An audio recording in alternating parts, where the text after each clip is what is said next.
The morning sky over Pontiac Prison was calm, but inside the walls, chaos erupted. Smoke rose from the north cell house as alarms screamed. Inmates flooded the corridors, shouting, clanging metal against bars. Guards tried to hold the line, but the crowd was too strong. Radios crackled with panic. Units to north now. The riot had begun. Inside the block, a sharp cry cut through the noise. Officer down! A helmet rolled across the concrete, a radio sparking beside it. Officers were overpowered. Prisoners surged forward, and the order to return to cells was drowned in chaos. In the yard, a young inmate named Aaron stumbled as the crowd pressed in. Just as he was about to fall, an older prisoner with a scar across his cheek yanked him to the wall. "Keep your hands where they can see them," the man warned. Smoke burned their eyes. The ground shook with boots and panic. Near the corridor, a group of inmates formed a shaky human line in front of trap guards. "No one touches the hostages," one shouted, arms raised. For a moment, it worked. The guard behind them looked terrified, but unharmed. The line held for seconds until the pressure from the crowd broke through. Suddenly, a blast of heat rolled across the block. Flames burst from the prison workshop, black smoke filling the air. Inmates ran in all directions. Officers tried to regain control, but the fire spread too fast. The spotlight from a tower swept across the yard, cutting through smoke like a warning. With chaos spreading, officers outside fired tear gas canisters into the prison. Metal canisters clinked against the floor, spilling thick white smoke. Inmates coughed, pulled shirts over their faces, and stumbled through the haze. "Down! Everyone down!" A voice roared from the loudspeaker, but most didn't obey. Inside the north block, Lieutenant William Thomas and two officers pushed forward through the gray fog. Flashlights cut narrow beams through smoke. "With me," Thomas ordered, leading his men deeper into the chaos. They vanished into the haze, determined to restore order. Moments later, riot officers in helmets and shields advanced in wedge formation. Boots thundered as they marched into the gas-filled block. "Advance!" their captain ordered. Prisoners dropped to the floor, others froze in panic, and some tried to hide in shadows that no longer existed. Aaron dropped flat to the ground, cheek pressed against grit, eyes wide with fear. "Don't move," the scarred man hissed beside him. Around them, tear gas swirled like a storm. Aaron counted his breaths, waiting for the storm to pass. At the far corner, troopers reached a place where Lieutenant Thomas had disappeared. Through the smoke, they spotted dark shapes on the ground. One sprawled in a widening pool. Another slumped lifeless against the bars. Radios crackled, voices shouted, but no one moved. Then the smoke shifted. Out of the gray, a figure lunged with a flash of metal, striking at the open space between the shields. The troopers flinched back, and in that frozen second, the future of Pontiac hung in the balance.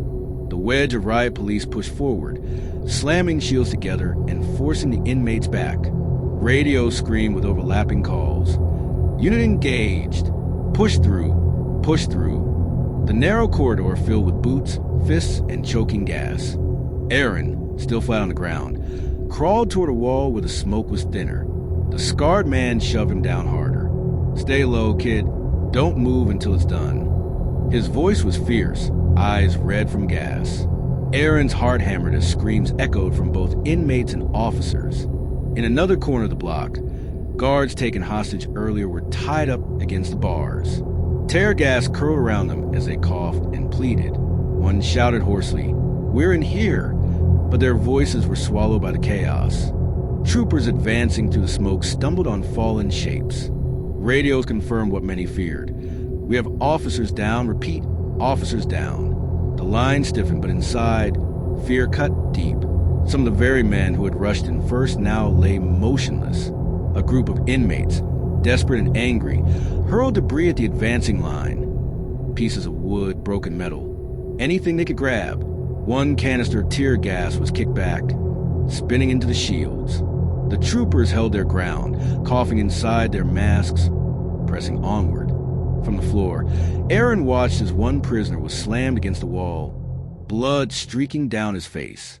Another inmate tried to surrender, arms up, but was dragged down by the surge.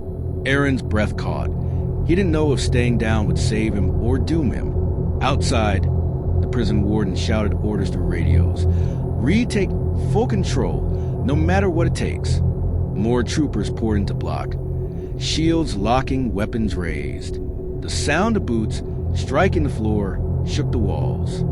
As the line advanced, a pocket of inmates staged a last stand near the stairwell. They shouted defiantly, swinging makeshift blades and metal pipes. Gas thickened. Flames from the workshop glowed in the distance, and the noise hit its peak. Aaron, trembling, pressed his face to the floor. The scarred man whispered, "If they see you fight, you're done. If they see you kneel, maybe you live." Aaron's mind raced. Should he stay down or try to crawl toward the surrendering inmates? Suddenly, after minutes that felt like hours, the noise began to fade.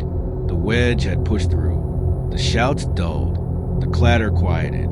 Only the hiss of gas and the crackle of distant fire remained. The riot wasn't over, but the balance had shifted. Then a new voice cut through the smoke, chilling and sharp. "We have hostages inside. Prepare to breach." Aaron's eyes widened. He looked at Michael, the scarred man, who whispered just one word: "Run." The order was given. Breach the room. Troopers stormed forward, shields raised, rifles locked. The barred doors to the hostage area clanged under heavy boots. A loud crack echoed as they forced entry. Tear gas rolled in first, hissing and filling every corner. Shadows thrashed in the smoke. Some inmates tried to surrender, arms raised, but the storm was too violent. Gunfire popped again and again, each shot swallowed by the roar of boots and shouts. Prisoners dropped, some motionless, others writhing in pain.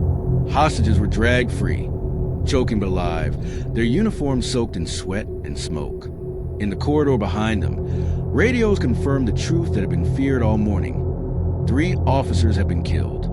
Their names spread quickly across the radios: Lieutenant William Thomas, Correctional Officer Robert Conkle, and Correctional Officer Stanley Cole. The words carried like a chill through every man in uniform. Aaron pressed against the wall, hands shaking. The scarred man shoved him hard. "Go!" he barked. Aaron crawled toward a corner where smoke thinned, his mind spinning. All around him, the riot was collapsing, screams fading, boots heavy, the white gas choking out everything. He didn't know if he would make it, only that staying meant death. By late afternoon, Pontiac Correctional Center was under full control. Fires were doused, prisoners herded back into cells, the yard locked down tight. The air stank of smoke and blood. Sirens wailed outside as ambulances carried away the injured and the dead. National news crews were already arriving, cameras pointing at the blackened windows and towering walls. By late afternoon, Pontiac Correctional Center was under full control. Fires were doused, prisoners herded back into cells, the yard locked down tight. The air stank of smoke and blood. Sirens wailed outside as ambulances carried away the injured and the dead. National news crews were already arriving, cameras pointing at the blackened windows and towering walls.